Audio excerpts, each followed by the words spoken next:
Risa, welcome back. I'm really excited because I was thinking about starting something. Let me explain. On the subway in New York, absolutely love, I'm a huge subway lover. I know people that are like, oh, I don't like public transportation, but I love it. And you know why? Because I am a starer. It's weird. Like, if you think I'm staring at you, I am. I am totally staring at you.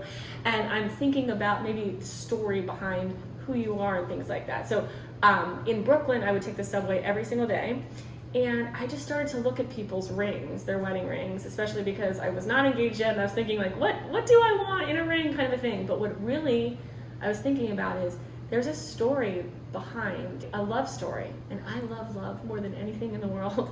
And so I thought it would be fun to kind of find out, what's that person's story behind their ring? How did that ring get to them? And so I want to start a series called The Story Behind the Ring. I thought I'd share my love story and the story behind this. Let's just do it. I met my husband, Jordan, who loves to stay private. I'll just keep this between us. I met him in college, and actually I met him while I was walking across the street with my best friend. I'm short, she's tall. And there was a tall dude and a short guy walking across the street. And I remember thinking, I think that tall one is cute. And I remember her saying, I think the short one's cute. And it's funny, I think they were kind of saying the same thing about us.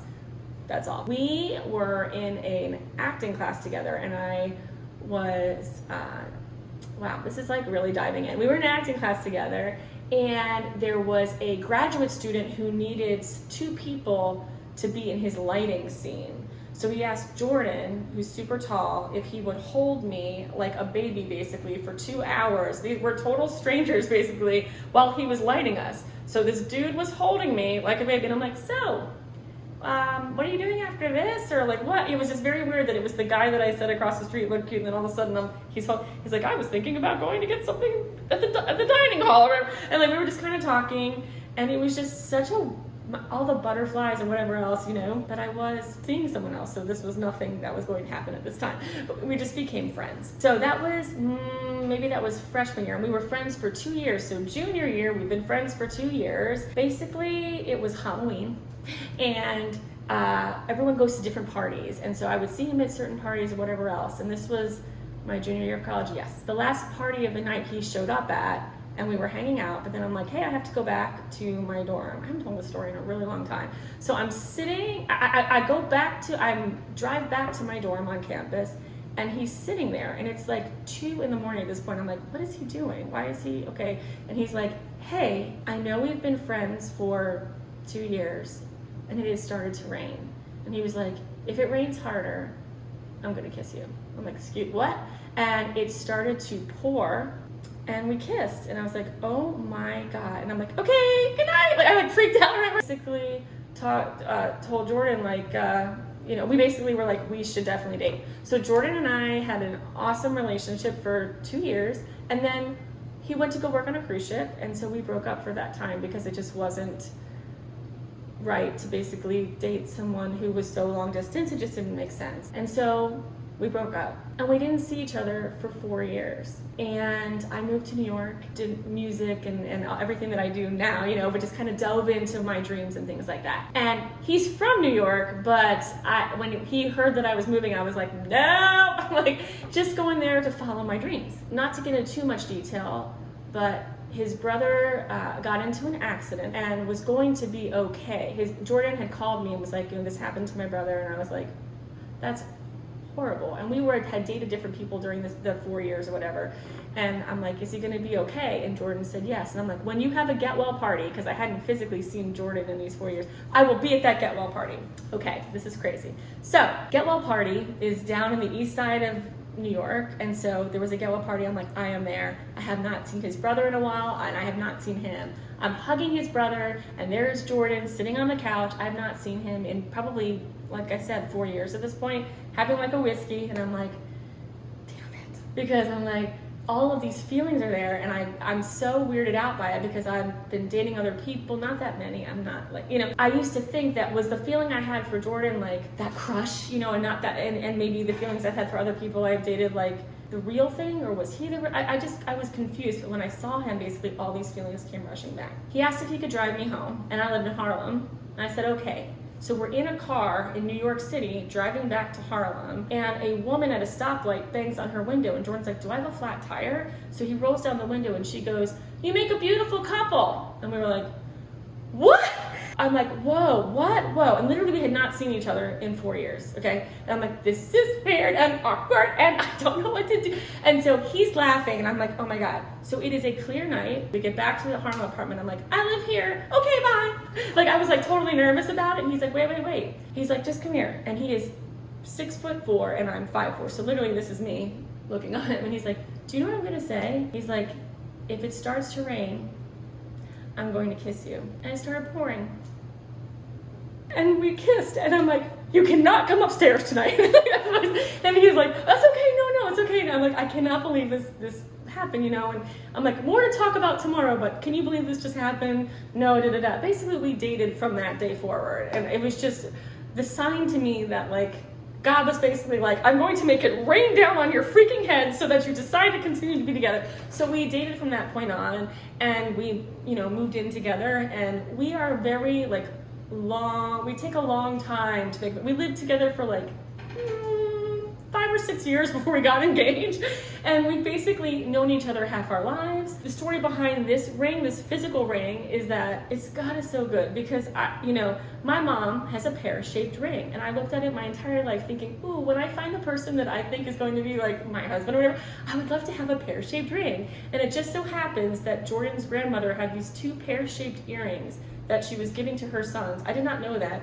So when we were like looking for something, he's like, well, what? He did not know that that's what I wanted. He was like, this is what we have, because we have like $0. He's like, this is what we can build this. And I'm like, it's a pear. I just could not believe, and I'm like, yeah. And so we went to the Diamond District in New York, and we've always done things like together. So we built this together, and I kind of knew exactly what it was. We built the mold together, which I think I probably have a picture of somewhere. And it was really cool to do things together. So it was a surprise when we like got engaged, because when we got engaged, my favorite uncle had passed away very suddenly while we were kind of making this ring.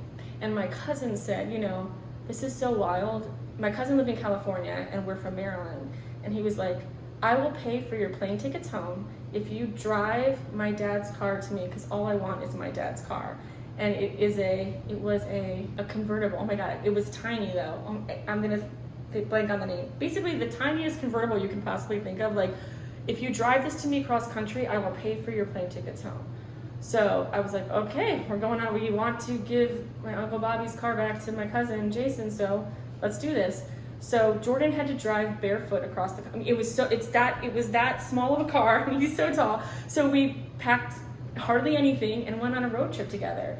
And what's so wild is we had worked on this ring literally the week before. So I'm like, this is not an engagement trip. There's no way in hell that this ring is going to be ready to go on this. I was like, this is just going to be a trip about my Uncle Bobby and his life. And so we pretended that the car had his like spirit in it. We would take pictures along the way to show Jason, like, look, Uncle Bobby's here and here and here. And we got to the Grand Canyon and we parked the car. But my gut, I'm really weird about things. When we parked the car at the Grand Canyon, I was like, something's happening here, and I don't know why I felt that way, but I have a huge fear of heights, like huge fear. And I had been to the Grand Canyon before. Jordan went to the bathroom, and I'm like, oh, I get to show him the Grand Canyon because he hadn't been before. And so we walk out onto this big rock, and he was like, can you stand up? And I said, no, because I have a huge fear of heights. So he's like, here I am ruining what is going on. He's like, no problem, let's both sit. So we both were on the same level, which I think is really, really cool.